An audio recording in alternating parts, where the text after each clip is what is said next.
Welcome to maths classes simplified. मेरा नाम है मनीष। अब तक हम एक्सरसाइज 2.3 के 2 क्वेश्चन कर चुके हैं। अब तीसरे का फर्स्ट पार्ट देखते हैं, जहां पूछ रहा है find the values of k if x minus 1 is a factor of px। k का मान ज्ञात कीजिए निम्नलिखित स्थितियों में से प्रत्येक स्थिति में x माइनस 1 px का एक गुणनखंड हो। यानी कि हर सवाल में px तो दे रखा है और ये जो x माइनस 1 है ये किसका काम करेगा, एक तरह से gx का। तो हम चाहें तो यहां पर लिख भी सकते हैं gx की वैल्यू हमें दे रखी है x माइनस 1। हर पार्ट के लिए gx जो है वो x माइनस 1 ही है। अब सवाल में ये कहा गया है कि x माइनस 1 जो है px का एक गुणनखंड है। गुणनखंड यानी कि फैक्टर। इसका क्या मतलब होता है कि इसकी वैल्यू को हम 0 के बराबर करेंगे तो पहले x की वैल्यू निकलेगी, कितनी आएगी 1, क्योंकि जब इसको 0 के बराबर करेंगे तो माइनस 1 इधर जाकर हो जाएगा प्लस 1। तो जो x की वैल्यू आएगी 1, जैसे ही वो वैल्यू हम px में पुट करेंगे तो गुणनखंड का मतलब होता है कि जो पूरा आंसर है वो 0 के बराबर होगा। फैक्टर का मतलब होता है x की वैल्यू पुट करने से वो पूरी वैल्यू कितनी हो जानी चाहिए, 0। तो हम सबसे पहले क्या करेंगे, यहां से x की वैल्यू निकालेंगे। तो लिखेंगे putting gx is equal to 0, यानी कि x माइनस 1 बराबर 0। ऐसा हमने पिछले क्वेश्चन में भी किया था। तो यहां से x की वैल्यू कितनी आएगी 1। अब जैसे ही ये वैल्यू x की 1 हम यहां पर पुट करेंगे तो हम इस पूरे को 0 के बराबर कर सकते हैं, क्योंकि सवाल में कहा गया कि x माइनस 1 जो है वो px का फैक्टर है। फैक्टर होने का मतलब पूरा आंसर 0 ही होगा। तो हम क्या लिखेंगे यहां पर, थोड़ा सा इंग्लिश में भी लिख सकते हैं, सिंस x माइनस 1 बराबर 0 दैट इज, यानी कि अर्थात x बराबर 1, जब x माइनस 1 बराबर 0 करेंगे तो यहां से x की वैल्यू कितनी आएगी 1, is a factor of px। Factor of px। Therefore, जैसे ही हम यहां x की जगह 1 पुट करेंगे तो वैल्यू पूरी कितनी हो जाएगी 0।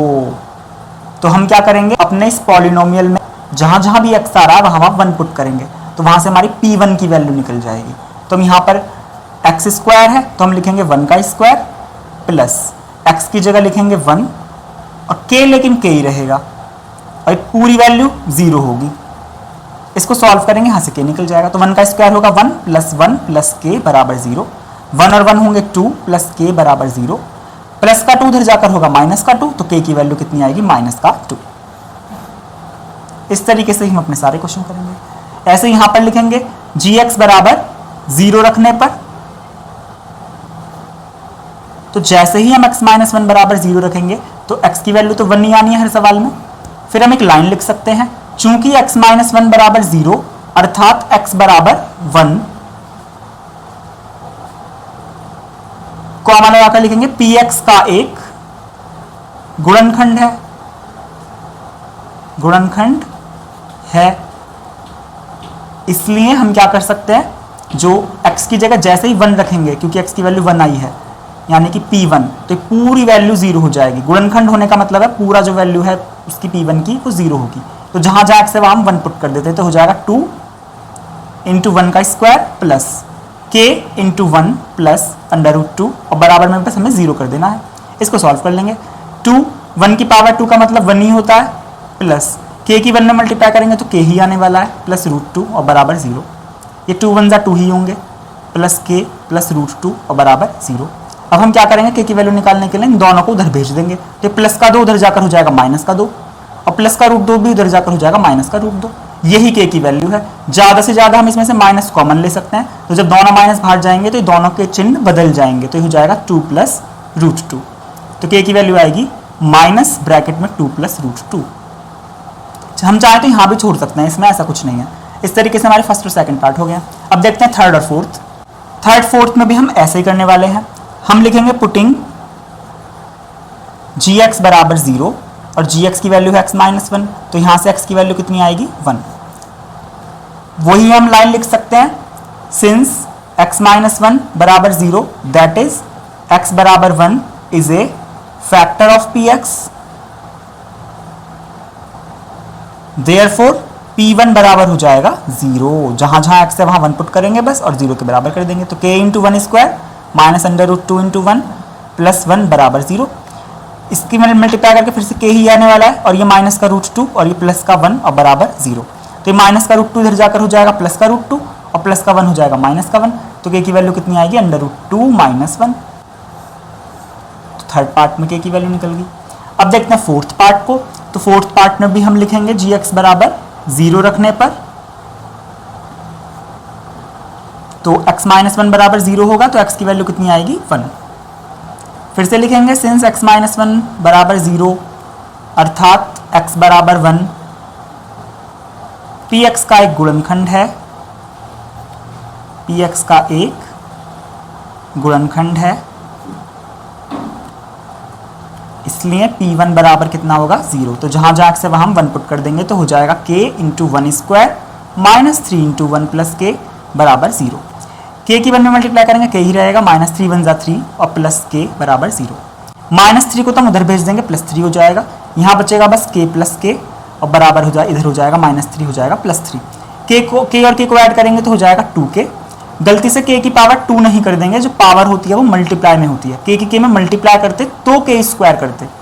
जोड़ते वक्त इनकी जो मल्टीप्लाई में डिजिट है गुणा में, किस k की गुणा में कुछ नहीं है तो 1 है, इस k की गुणा में कुछ नहीं है तो 1 है, तो 1 और 1 को जोड़ के 2k होगा।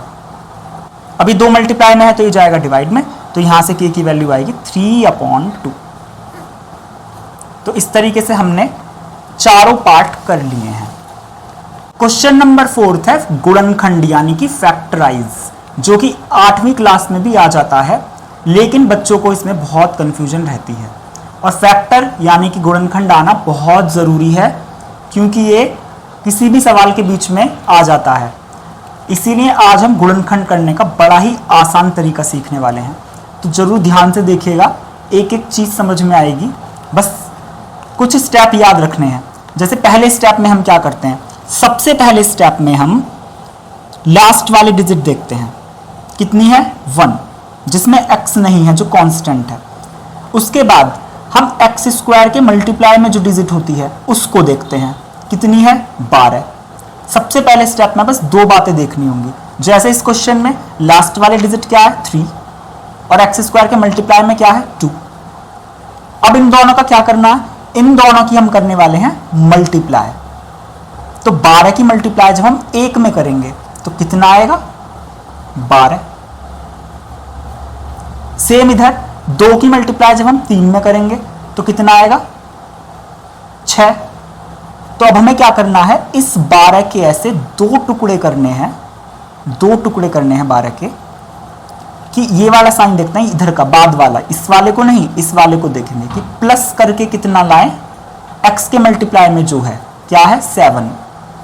तो हमें 12 के ऐसे 2 टुकड़े करने हैं कि प्लस करके आए 7, जोड़ने से तो आए 7, और उन दोनों की टुकड़ों की, उन्हीं दोनों टुकड़ों की मल्टीप्लाई करने से 12 भी आना चाहिए, क्योंकि 12 के 2 टुकड़े कर रहे हैं तो मल्टीप्लाई करके तो 12 आए और जोड़कर 7 आए। थोड़ा सा दिमाग लगाना है बस। तो ऐसी कौन सी 2 डिजिट हो सकती हैं जिनको जोड़ के तो 7 आए और मल्टीप्लाई करने से 12 आए। तो अगर ऐसे ही बता सकते हैं तो बहुत बढ़िया बात है। और अगर प्रॉब्लम है निकालने में तो हम क्या करेंगे, 12 का एलसीएम लेंगे। अब एलसीएम लेना तो सभी को आता ही है, तो 2 6 = 12, 2 3 = 6, 3 1 = 3। फिलहाल 12 के हमने एलसीएम लिए तो 3 टुकड़े हो गए, लेकिन हमें कितने टुकड़े चाहिए, हमें चाहिए 2 टुकड़े। तो हम क्या करेंगे, इन तीनों में से किन्हीं भी 2 को मिला लेंगे। हम चाहें तो शुरू की 2 डिजिट मिला सकते हैं, चाहें तो लास्ट की 2 डिजिट मिला सकते हैं, चाहें तो पहले के साथ तीसरी डिजिट मिला सकते हैं। बहुत तरीके हो सकते हैं। एक बार हम लास्ट की 2 डिजिट मिलाकर देखते हैं। तो 2 की और 3 की मल्टीप्लाई करेंगे, प्लस नहीं, 2 3 = 6, तो इन दोनों को मिलाकर तो आ गया 6 और ये 2 ऐसे ही बच गया। तो 12 के 2 टुकड़े हो गए 2 और 6, मल्टीप्लाई करके तो 12 आएगा ही आएगा, क्योंकि हमने 12 के एलसीएम ही लिए हैं। मल्टीप्लाई की टेंशन नहीं है, बस हमें जोड़कर 7 लाना है। तो क्या 2 को और 6 को जोड़कर 7 आता है, नहीं, 7 नहीं आता। इसका मतलब 2 और 6 सही टुकड़े नहीं हुए। दूसरे तरीके से मिलाएंगे। हमने अभी लास्ट की 2 डिजिट मिलाई थी तो बात नहीं बनी। अब एक काम करते हैं, हम शुरू की 2 डिजिट मिलाकर देखते हैं। तो 2 2 = कितने हो जाएंगे 4, और ये वाला 3 ऐसे ही बचेगा। तो 4 और 3 की मल्टीप्लाई करके तो 12 आएगा ही आएगा। मल्टीप्लाई तो हमेशा 12 ही आएगा, क्योंकि एलसीएम 12 का ही करा है। लेकिन क्या 4 और 3 को जोड़कर 7 आता है? हाँ, आता है। इसका मतलब सही टुकड़े होंगे 4 और 3। यानी कि 12 के ऐसे दो टुकड़े जिनको जोड़कर 7 आए वो हैं 4 और 3, और मल्टीप्लाई करके तो 12 आएगा ही आएगा। बस इतनी बात हमें देखनी है रफ पे। अब हम यहाँ पर किस तरीके से लिखेंगे, इसके बाद वाला जो स्टेप है बिल्कुल सेम टू सेम यही लाइन उतार देंगे, जो क्वेश्चन है वही लिखेंगे सेम टू सेम।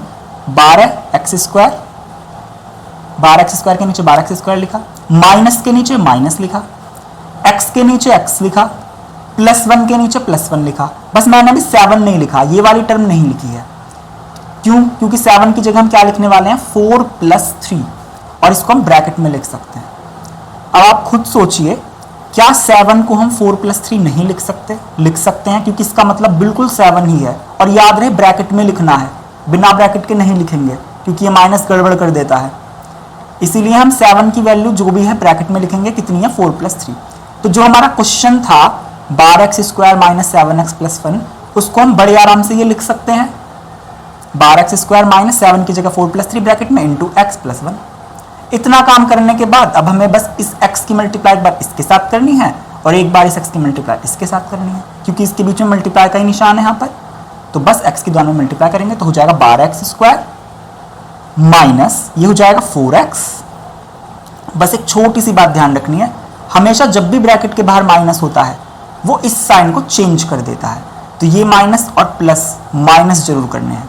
ज्यादातर बच्चे इस स्टेप को गलत कर देते हैं, प्लस ही उतार देते हैं, बस यही ध्यान रखना है। तो -3x + 1। तो हम अगर चाहें तो इसके बाद डायरेक्ट भी ये स्टेप लिख सकते हैं, लेकिन डायरेक्ट ये स्टेप लिखने में थोड़ा ज्यादा दिमाग लगाना पड़ता है, इसलिए हम पहले इस स्टेप को लिखेंगे। इस स्टेप में बस ये ध्यान रखना, ये माइनस इसको बदल देगा। अगर यहाँ प्लस होता तो फिर नहीं बदलता, ये प्लस का प्लस ही लिखते, लेकिन जो माइनस होता है वो अंदर का साइन बदल देता है। बस इतनी सी बात याद रखेंगे तो बिल्कुल हम अटकेंगे नहीं। अब इसके बाद हमें कुछ नहीं करना, बस शुरू की 2 डिजिट में से कॉमन लेंगे और बाद की 2 डिजिट में से कॉमन लेंगे। इसके बाद का स्टेप हम अभी करेंगे, उससे पहले हम इसको देखते हैं। यहां पर हमने 3 की और 2 की मल्टीप्लाई करके कितना लिखा, 6। तो अब हम क्या करेंगे, इस 6 के ऐसे 2 टुकड़े करेंगे कि जोड़कर कितना है, 7। तो अगर हम इस 6 का एलसीएम लेंगे तो एलसीएम लेकर तो 2 टुकड़े 3 और 2 ही आएंगे, लेकिन 3 और 2 को जोड़कर बिल्कुल भी 7 नहीं आता, 5 आता है। तो कई बार हम क्या करते हैं, जिस डिजिट का हम एलसीएम ले रहे हैं ना उसके साथ हम कभी कभार 1 भी लेकर देख लेते हैं, क्योंकि मल्टीप्लाई करने से तो 6 ही आएगा, 6 × 6, लेकिन 6 और 1 को ऐड करके कितना आता है, 7। तो कई बार हम उस डिजिट का एलसीएम लेने के बजाय उसके साथ 1 लेकर देख लेते हैं। तो 7 को हम क्या लिख देंगे, 6 + 1। तो इसको हम सेम टू सेम ऐसे ही उतारने वाले हैं, 2x², प्लस के नीचे प्लस उतारेंगे, बस 7 नहीं लिखेंगे, 7 की जगह लिखेंगे ब्रैकेट में 6 + 1, और बाकी सब कुछ ऐसे लिख देंगे x + 3। अब कुछ नहीं करेंगे, x की दोनों में करेंगे मल्टीप्लाई, तो ये हो जाएगा 2x²। क्योंकि प्लस है तो साइन नहीं बदलेगा, ऐसे ही लिख देंगे, प्लस का 6x और प्लस का चाहे तो 1x लिख सकते हैं, ये खाली x भी लिख सकते हैं, और +3। इतना स्टेप हमारा दूसरे स्टेप में लिख दिया है हमने, और यहाँ पर ये स्टेप आ चुका है। अब हमें क्या करना है, इस स्टेप के बाद हम इन दोनों में से लेंगे कॉमन। अब कुछ बच्चों को कॉमन लेने में भी बहुत प्रॉब्लम रहती है, तो मेरे पास इसका भी एक शॉर्टकट तरीका है। हम क्या करेंगे, इसको तोड़कर लिखेंगे। 12 का एलसीएम लेके तोड़ेंगे, तो हमने अभी एलसीएम लिया है, तो इसके टुकड़े आए हैं 2 × 2 × 3। तो 12 को हम चाहें तो 2 × 2 × 3 लिख सकते हैं, तोड़कर तो कोई भी बच्चा लिख सकता है। अब ये x की पावर 2 है, तो x की पावर 2 को भी हम क्या लिख सकते हैं, x × x, तोड़कर लिखना बहुत आसान है, माइनस। इसको भी तोड़कर लिखेंगे, 4 के टुकड़े करेंगे एलसीएम लेके, तो 2 × 2 आएगा, तो लिखेंगे 2 × 2, और इंटू में जो x है वो ऐसे ही लिखेंगे। तो हमने इस टर्म को ये पूरी एक ही टर्म है इतनी बड़ी, और 4x को ऐसे तोड़कर लिखा। अब ये -3x है, तो यहाँ पर अभी जगह नहीं है, तो हम नीचे लिख लेते हैं इसे -3 × x, ऐसे ही रहेगा। इसको तोड़ ही नहीं सकते, पहले से ही टूटा हुआ है, और ये +1 भी पहले से टूटा हुआ है, तो 1 को भी 1 ही लिखेंगे। तो हमने चारों टर्म्स को जितना तोड़कर लिख सकते हैं उतना हमने तोड़कर लिख दिया है। अब हमें क्या करना है, इस पूरी टर्म में से और इस पूरी टर्म में से पहली 2 टर्म में से देखनी है सेम डिजिट कौन सी है, कॉमन लेंगे जो दोनों में है। तो अगर इसे छोटे बच्चे से भी पूछे वो भी ढूंढ कर बता देगा। जैसे एक x इधर भी है और एक x इधर भी है, एक 2 इधर भी है, एक 2 इधर भी है, एक और 2 इधर है और एक और 2 इधर भी है। यानी कि 2 × 2 × x इधर भी है और 2 × 2 × x इधर भी है। तो हम दोनों इन सारी डिजिट्स को बाहर फेंक देंगे, तो ब्रैकेट में क्या बचेगा, जब 2x बाहर जाएगा तो क्या बचा अंदर 3x, तो यहां लिख देंगे 3x माइनस, यहां से जब 2x बाहर चला गया तो यहाँ कुछ भी नहीं बचा, और जहां कुछ भी नहीं बचता वहां पर इसके मल्टीप्लाई में 1 तो है ही, क्योंकि मल्टीप्लाई में 1 सबके होता है। तो जब सारे डिजिट बाहर चली जाएंगे तो 1 तो बचेगा ही, तो हम यहाँ 1 जरूर लिखेंगे। अब 2x को जो हमने बाहर फेंका तो हम यहाँ लिखेंगे, तो हम इनकी मल्टीप्लाई करके लिख सकते हैं, तो 2 2 4x हो जाएगा, जिसको हम लिख देंगे बाहर। तो हमने क्या काम करा है, इस 4x को इधर से भी बाहर कर दिया और इस 4x को इधर से भी बाहर कर दिया, तो यहाँ ब्रैकेट में बचा 3x माइनस यहाँ बचा 1। अब इन दोनों में से कॉमन लेंगे, ये वाला माइनस लिखेंगे पहले, ये जो साइन है माइनस। अब इन दोनों में से कुछ भी कॉमन नहीं है, 3 यहाँ पर है, यहाँ पर कुछ 3 नहीं है, x भी यहाँ पर है, यहाँ पर भी x नहीं है, तो जब दोनों में से कुछ भी कॉमन ना आए तो 1 कॉमन तो होगा ही, क्योंकि 1 तो भाई इसके मल्टीप्लाई में हम 1 भी तो लिख सकते हैं ना, यहाँ पर इनटू में 1 लिख सकते हैं, और इसमें तो 1 है ही, तो 1 कॉमन जरूर आता है। जब कुछ कॉमन नहीं होता तो 1 कॉमन होता है। तो ब्रैकेट में जब 1 बाहर जाएगा तो ये 3x का 3x ही बचेगा, तो हम यहाँ पर लिख देंगे 3x। फिर से यहाँ पर ध्यान रखना है, ये वाला जो माइनस है वो इसको भी बदल देगा, तो इस प्लस को हम माइनस जरूर करेंगे, क्योंकि हम जब माइनस कॉमन लेते हैं तो वो अंदर का साइन बदल देता है। तो जब माइनस की मल्टीप्लाई करते हैं तो वो तब भी साइन बदलता है, और जब दोनों में से माइनस कॉमन लेते हैं बाहर तब भी साइन बदलता है। और अगर समझ में बाई चांस ना भी आए तो हम क्या करेंगे, इस ब्रैकेट को देख लेंगे, जो ब्रैकेट यहाँ पर है सेम टू सेम वही ब्रैकेट यहाँ भी आता है, तो यहाँ पर 3x माइनस 1 है तो यहाँ 3x माइनस 1 ही आएगा। तो आधा आइडिया तो हमें यहीं से लग जाएगा, यहाँ पर माइनस है तो हमें याद आ जाना चाहिए कि ये प्लस भी माइनस करेंगे ही करेंगे, क्योंकि जो यहाँ साइन है वो यहाँ आना ही आना है। अब क्या करेंगे हम, ये दोनों ब्रैकेट क्योंकि सेम आए हैं तो 3x माइनस 1 3x माइनस 1 फिर से कॉमन ले लेंगे बाहर, तो जब यहाँ से 3x माइनस 1 ब्रैकेट बाहर जाएगा तो क्या बचेगा 4x, और यहाँ से 3x माइनस 1 ब्रैकेट बाहर जाएगा तो क्या बचेगा -1। तो हमारा आंसर आया है 3x minus 1 into 4x minus 1। तो इसके फैक्टर होकर आंसर आया ये। इन ब्रैकेट को हम आगे पीछे लिख सकते हैं, उससे कोई प्रॉब्लम नहीं है। अब इसी तरीके से हम इन दोनों में से और इन दोनों में से कॉमन लेंगे। तो कॉमन लेने की बहुत सिंपल टेक्निक मैंने बताई है। हम क्या करेंगे, पहले टुकड़े करेंगे। 2 तो पहले से ही टूटा हुआ है, एक्स स्क्वायर को लिखेंगे 2 बार x इंटू एक्स, प्लस इसे 6 को तोड़ के लिखेंगे 2 इंटू 3 आएगा, एलसीएम लेके तोड़ेंगे तो 2 इंटू 3 और इंटू एक्स, प्लस ये 1x है तो 1x को 1x ही लिख सकते हैं, प्लस ये 3 है तो 3 ही रहेगा। अब क्या करेंगे, कॉमन इस पूरी टर्म में से और इस पूरी टर्म में से कॉमन ढूंढेंगे। तो x यहाँ भी है, x यहाँ भी है, 2 यहाँ भी है, 2 यहाँ भी है, यानी कि 2x और 2x दोनों में से हम बाहर फेंक देंगे। तो ब्रैकेट में क्या बचेगा, यहाँ पर 2x बाहर चला गया तो x बचा, प्लस यहाँ से 2x बाहर गया तो क्या बचा 3, और प्लस अब इन दोनों में से कॉमन लेंगे तो फिर से कुछ कॉमन नहीं आ रहा, जो कुछ कॉमन नहीं आता तो 1 लिखते हैं। तो यहाँ क्या बचेगा x, और क्योंकि इस बार प्लस है तो ये कोई साइन नहीं बदला जाएगा, प्लस का प्लस ही रहेगा और 3 का 3 रहेगा। तो x प्लस 3 ऐसे ही रहेगा क्योंकि दोनों में से हमने 1 कॉमन लिया है। अब हम देख रहे हैं दोनों ब्रैकेट सेम आए हैं तो x प्लस 3 फिर से कॉमन लेंगे, तो ब्रैकेट में यहाँ क्या बचा 2x और यहाँ क्या बचा प्लस का 1। तो कितना आसान तरीके से हमने इन दोनों फैक्टर्स को समझा। अब इन्हीं दोनों फैक्टर्स की तरह हमारे ये दोनों फैक्टर्स भी होंगे, तो इसको भी हम सेम इसी तरीके से करेंगे। सबसे पहले क्या करना है, हमें पहली डिजिट जो एक्स स्क्वायर के मल्टीप्लाई में है वो, और जो लास्ट की डिजिट है वो, उनकी करेंगे मल्टीप्लाई। तो 6 6 कितने होते हैं, 36 होते हैं। तो 36 का में से 2 टुकड़े करने हैं जिनको माइनस करके, ये वाला साइन देखते हैं, माइनस करके कितना है 5। तो अब ऐसे 2 टुकड़े ढूंढो कि माइनस करके 5 आए, मल्टीप्लाई करके 36 आए। तो हम क्या करेंगे, पहले एलसीएम लेंगे। तो एलसीएम लेना सबको आता ही है। फिलहाल अभी हमारे 4 टुकड़े आए हैं, तो इन 4 टुकड़ों में से हमें 2 टुकड़े बनाने हैं। तो हम क्या कर सकते हैं, हम शुरू की 2 डिजिट मिला सकते हैं, लास्ट की 2 डिजिट मिला सकते हैं। हम चाहें तो बीच की 2 डिजिट मिला सकते हैं और पहली और तीसरी डिजिट भी मिला सकते हैं, किसी भी तरीके से कर सकते हैं। हम चाहें तो लास्ट की तीनों डिजिट भी मिला सकते हैं और पहली को अकेला छोड़ सकते हैं, और चाहें तो पहली तीनों डिजिट को मिला सकते हैं, लास्ट को अकेला छोड़ सकते हैं। बहुत तरीके हैं, 2 टुकड़े कई तरीकों से हो सकते हैं। अभी हम क्या करते हैं, पहले शुरू की 2 डिजिट मिलाते हैं और लास्ट की 2 डिजिट मिलाते हैं। तो 2 2 हो जाएगा 4 और 3 3 हो जाएगा 9।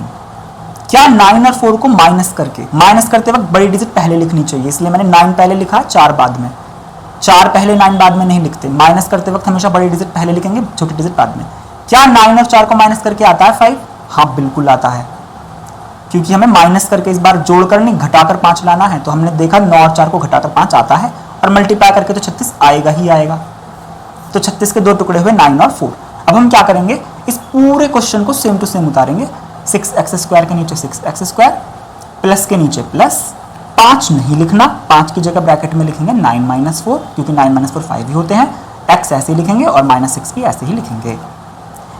अब हम क्या करेंगे, x को एक बार इसके साथ मल्टीप्लाई करेंगे, एक बार इसके साथ करेंगे, तो हो जाएगा 6x² plus 9x minus 4x minus 6। अब इस स्टेप के बाद हमारा आधा फैक्टर तो हो ही गया समझो। अब बस क्या करना है, इनके टुकड़े करेंगे और कॉमन लेंगे। तो टुकड़े करने के लिए हम 6 को तोड़ेंगे, तो लिखेंगे 2 × 3, क्योंकि 2 × 3 = 6 होते हैं। और x² को लिखेंगे 2 बार x × x, क्योंकि x की पावर 2 का मतलब होता है x × x। प्लस 9 का एलसीएम लेंगे तो होगा 3 × 3, तो लिखेंगे 3 × 3 × x माइनस 4x को तोड़ेंगे तो लिखेंगे 2 × 2 × x, क्योंकि 2 × 2 = 4 होते हैं, × x। 6 को तोड़ेंगे तो लिखेंगे 2 × 3। ये जो पूरी है ये एक लाइन है, इसको थोड़ा ध्यान से समझना।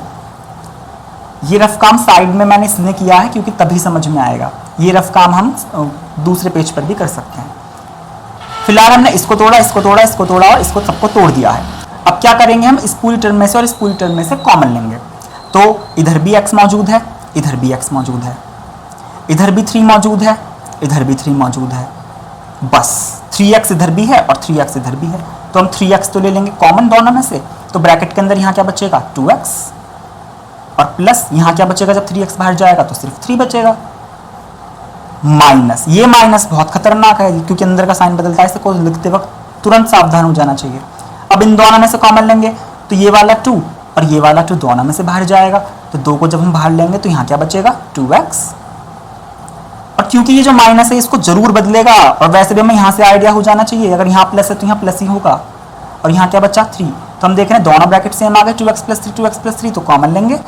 अब ब्रैकेट में यहाँ क्या बचेगा, 3x - 2। तो ये हमारे इसका थर्ड पार्ट का आंसर आ गया। हम इन ब्रैकेट को आगे पीछे करके लिख सकते हैं, 3x - 2 को पहले और 2x + 3 को बाद, क्योंकि मल्टीप्लाई में आगे पीछे करके लिख सकते हैं, वो एक ही बात होती है। अब हम इस क्वेश्चन को और करते हैं जल्दी से। अब हमें यहाँ पर क्या करना है, 3 की और 4 की मल्टीप्लाई करेंगे तो कितना आएगा, 12। 12 के ऐसे 2 टुकड़े करने हैं कि इस बार माइनस करके क्या लाना है, x के मल्टीप्लाई में क्या है, कुछ नहीं लिख रहा ना, तो इसका मतलब 1 है। जहाँ कुछ नहीं होता तो वहाँ 1 होता है। तो मैं ऐसे 2 टुकड़े करने 12 की, घटाकर माइनस करके 1 आए, तो हम क्या करेंगे, एलसीएम लेंगे। तो हम अगर शुरू की 2 डिजिट मिला लें तो 2 × 2 = 4 हो रहा है, 4 में से 3 माइनस करेंगे तो आ गया ना 1, तो 4 - 3 होगा 1, और 4 × 3 = 12 होते ही हैं। तो हम क्या करेंगे, इस पूरी लाइन को सेम टू सेम उतार देंगे। 3x² माइनस, बस 1 नहीं लिखना है, 1 की जगह ब्रैकेट में क्या लिखना है, 4 - 3, क्योंकि 4 - 3 1 ही होते हैं, और x - 4। अब क्या करेंगे, x की इसमें मल्टीप्लाई और x की इसमें मल्टीप्लाई करेंगे, तो हो जाएगा 3x² - 4x। फिर से ये हमारा दुश्मन है, इसे सावधान रहना है, ये क्या करेगा, इंद्र को बदल देगा, तो इसको प्लस कर देगा 3x - 4। अब क्या करेंगे, हम इन दोनों को टुकड़े करेंगे, फिर कॉमन लेंगे, तो इसके टुकड़े हम थोड़ा सा नीचे कर लेते हैं यहाँ पर। तो 3x² को हम तोड़ेंगे तो क्या लिखेंगे, 3 × x × x। 3 को तो तोड़ नहीं सकते, पहले से टूटा हुआ है, माइनस 4 को तोड़ सकते हैं, 2 × 2 × x, 2 × 2 × x, प्लस ये 3x है तो इसको 3 × x लिख सकते हैं, माइनस ये 4 है तो इसको हम क्या लिख सकते हैं, 2 × 2।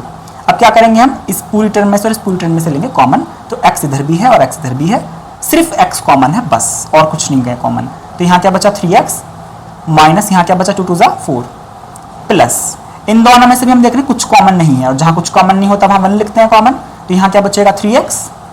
अब क्योंकि ये प्लस है तो ये साइन नहीं बदलेगा, तो माइनस ही रहेगा, और 2 × 2 = 4। तो हम देख रहे हैं 3x - 4, 3x - 4 दोनों ब्रैकेट सेम आ गए, तो 3x - 4 लेंगे कॉमन, और यहाँ क्या बचेगा, x + 1। तो इस तरीके से आज हमने चारों फैक्टर्स कर लिए हैं। तो उम्मीद है फैक्टर आपको समझ में आए होंगे।